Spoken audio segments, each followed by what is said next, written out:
Na-rescue sa barangay Agbanawan, Banga, Aklan. Upon receipt, sir, upon receipt ng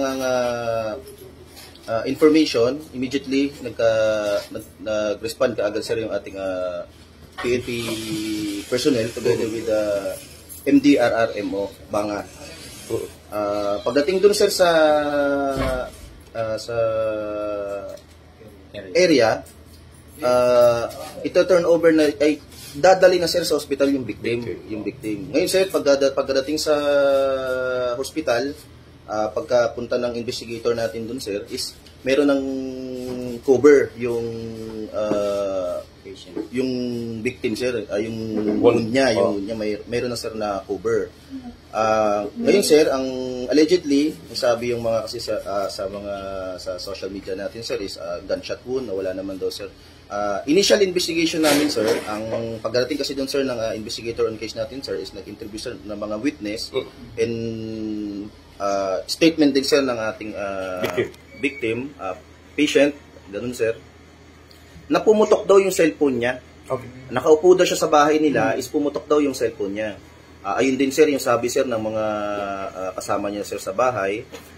Pero, sir, base sa mga witnesses natin, sir, na pagtanungan ng ating investigator outside doon sa residence niya, sir, may narinig daw silang dalawang putok. Yes. Kung sa atin, sir, ang cellphone, pag pumutok, isa lang. Allegedly, hindi pa natin, sir, ma-confirm na kung ano talaga, sir, yung pumutok. Bali ngayon, sir, babalikan yung medical result ng ating patient kung ano ba talaga, sir, yung klase ng wound niya. Ngayon, sir, kung mapatunayan po natin, sir, na ito po ay gunshot wound, immediately hahanapan po na mag-coordinate po tayo sa aalamin po natin kung registered firearm holder po ba yung ating patient, and kung willing din yung ating patient is magkakantak po tayo ng parapin test. Yun lang po, sir. May mga question po kayo, so, sir. Ibig sabihin, sir, hindi pa natin matukoy ngayon kung talagang gunshot wound or cellphone talaga, pero nasa ilang porsyento, sir, na baril ang may tama sa... So ngayon, sir, hindi pa natin ma-determine kung ilang percent yung ating kaalaman, yes, kung ano ba talaga yung pumutok. Base sa statement niya, cellphone pumutok. Base sa statement ng mga kasama niya sa bahay, cellphone na pumutok. Base sa mga statement ng mga witnesses sa labas, dalawang putok. Bali, sir, binabalidate po natin lahat ng information na na-receive natin, i-consolidate natin, and magka-come up tayo kung ano po yung magiging resulta ng investigation.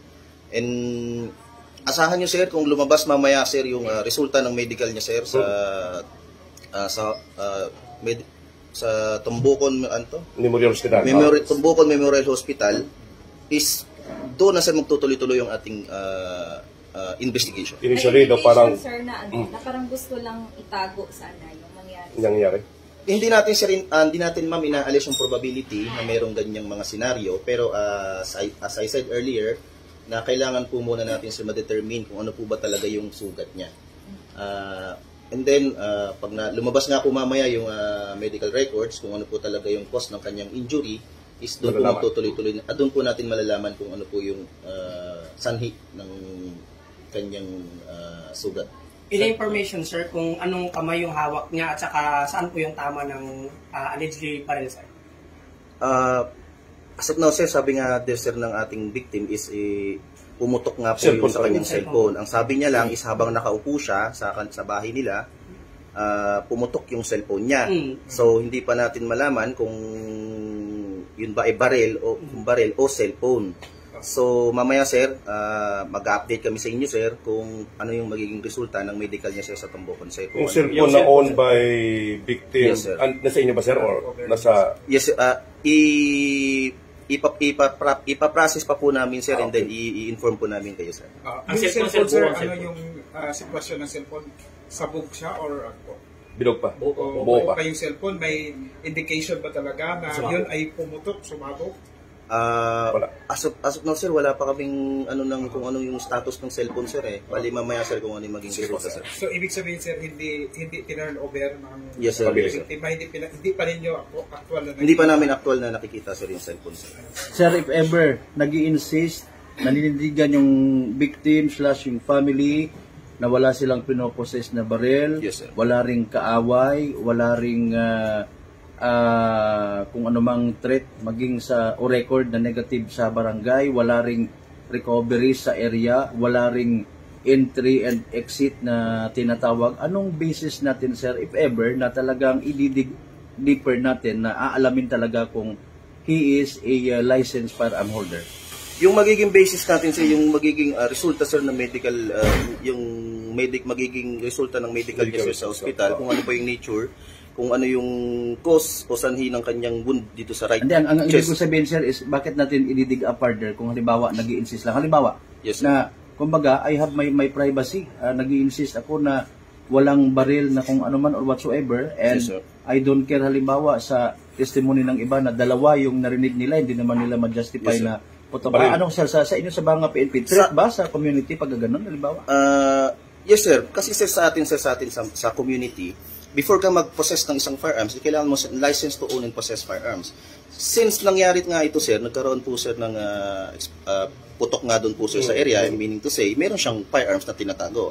So, isa sa mga action taken po natin dyan is i-look up natin kung siya ba meron siyang LTAP, license to own and possess firearms. Huhukayin po natin talaga to, sir, kasi, sir, ang firearms po, kung hindi ka registered holder or owner, is magiging risk po ito sa ating community. Yes. Tama yan, tama yan. So, parang Version lang naman niya yun, sir, di ba? Yes, Alibay yes. lang naman yan. Pwede Parang natin naisip siya, ninyo ngayon, ma-request sir, na paraffin test.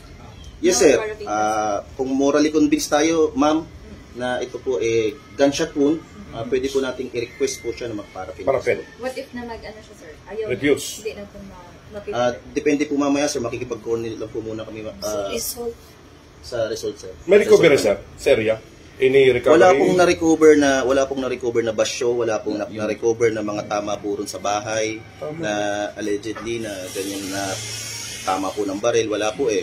So, hindi po natin winawala pa rin po yung probability na ito po pa rin ay cellphone. Hindi pa rin po natin, sir. Ano po pag nagpositive po lahat ng examination, ano pong hakbang yung gagawin ng Banga PNP para masolve yung case?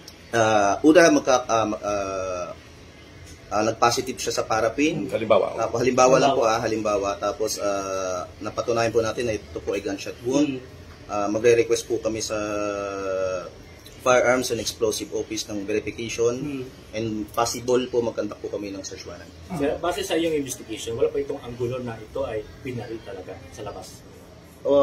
Wala pa pong dumarating sa amin na balita, and wala pa po naman partial pa lang po naman yung investigation at mga evidence and statement ng mga witnesses na po na hawak namin.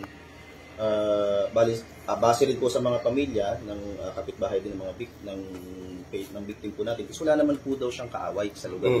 Wala rin pong recorded na nakaalitan sa mga previous days po.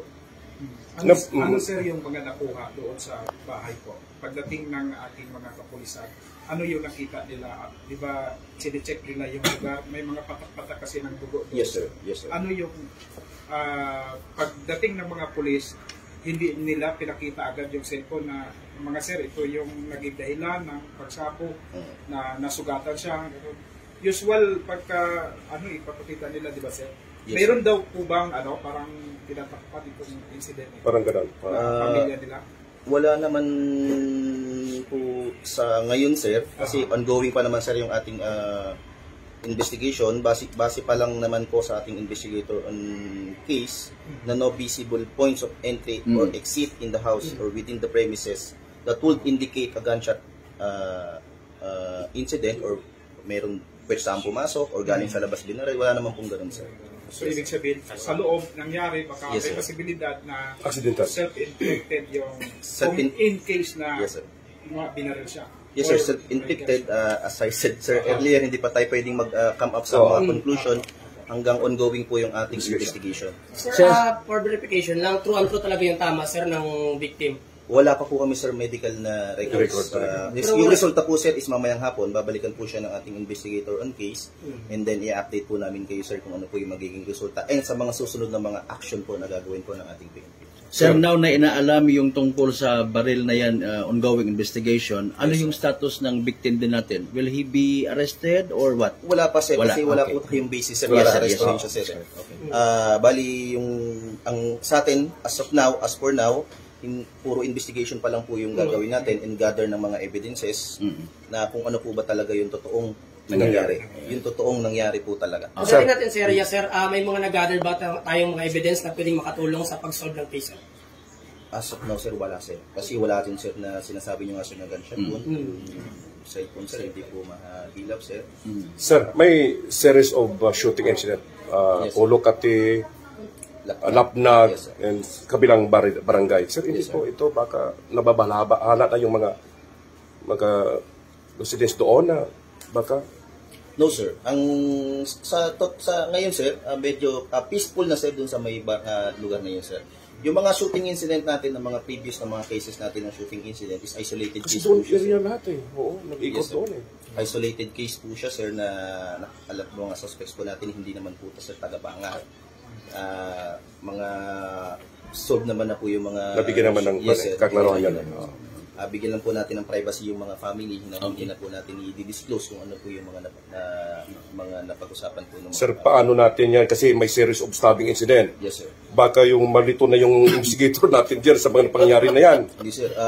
Assurance natin, sir, sa mga pamilya ng biktima. Yes, sir. Yung stabbing incident naman natin, sir, doon sa may... Solve naman eh. sa may... Daha. Ang ano naman siya, sir, ang naging cause naman nun, sir, is personal grudge. Personal grudge, sir. Ang ginamit po doon is, ano to? Sanggot? Sanggot, sir, sanggot. Yung una, sanggot. Sanggot. Yung Yes, sir. pangalawa, Yung sa linggo lang, ikutsilyo na yan. Yung sa linggo yan. Sir.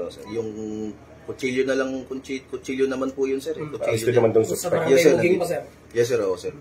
Daming incident. 107.7 Energy FM Kalibo.